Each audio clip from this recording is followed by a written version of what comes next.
Nel 2020 Padova sarà la capitale europea del volontariato e allora è stato stilato un accordo tra il Comune e l'Università degli Studi per promuovere tutti gli eventi del 2020.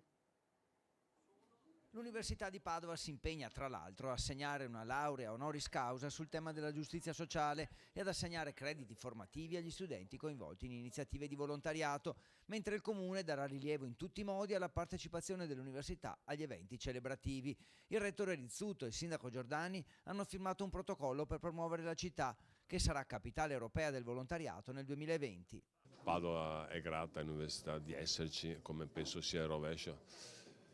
È una grande università, ormai primeggia in tutto e avere un'università a fianco in questa occasione è un motivo veramente di orgoglio. Intanto la Commissione Bilancio del Senato ha dato il via libera a un emendamento che stanzia 500.000 euro a sostegno delle iniziative messe in campo per Padova, capitale europea del volontariato, un voto trasversale che ha messo d'accordo tutte le forze politiche. A me è piaciuto moltissimo che al di là del colore politico tutti i parlamentari e senatori abbiano fatto squadra per portare questi soldi a Padova, per cui vuol dire che c'è una sensibilità particolare al di là degli aspetti politici. Un merito soprattutto della città dei padovani, si affretta a precisare il sindaco, mentre nel 2021 toccherà a Berlino a conferma dello spessore delle città coinvolte nel progetto e l'università è il vero valore aggiunto. L'impegno di metterci la propria passione, le proprie competenze in tutti gli ambiti del sapere. Quella della capitale del volontariato sarà un'occasione per tutti i volontari italiani apprezzati nel mondo.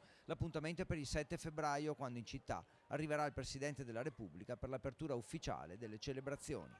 Pensiamo a un volontariato che ha bisogno anche di dare delle soluzioni tecniche e scientifiche. Il fatto di raccordarsi, rapportarsi con una grande fucina di sapere che è l'università, credo che sia un fatto straordinario, unico in tutta Italia. Quindi questo patto è qualcosa di nuovo, ma che può far fare un salto di qualità al volontariato. E di volontariato ne sanno qualcosa le tantissime persone che lavorano per Telefono Amico. Telefono Amico Treviso nello specifico ha presentato il bilancio dell'anno. 2000 richieste di aiuto arrivate nel 2018 al Telefono Amico di Treviso, oltre 1500 le ore che i volontari hanno trascorso cercando di dare una risposta a chi si trovava all'altro capo della cornetta.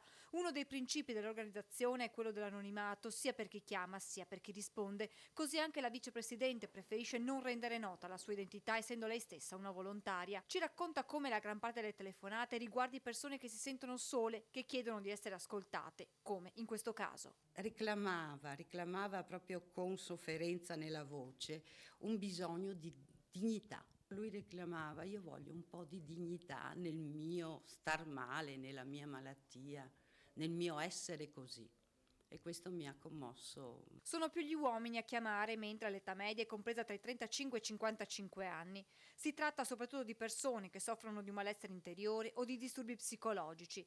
È capitato, spiega la vicepresidente, che qualcuno abbia anche minacciato gesti estremi, ma i nostri volontari hanno alle spalle una specifica preparazione per far fronte anche a casi delicati come questi. Che sono le telefonate che ci mettono più apprensione. Queste telefonate di solito sono lunghe, noi ci siamo, noi diciamo alla persona che possiamo stare al telefono quanto tempo vuole. Telefono Amico ha organizzato per l'11 gennaio 2020 alle 15 in via Isonzo 10 a Treviso un corso di preparazione per nuovi volontari.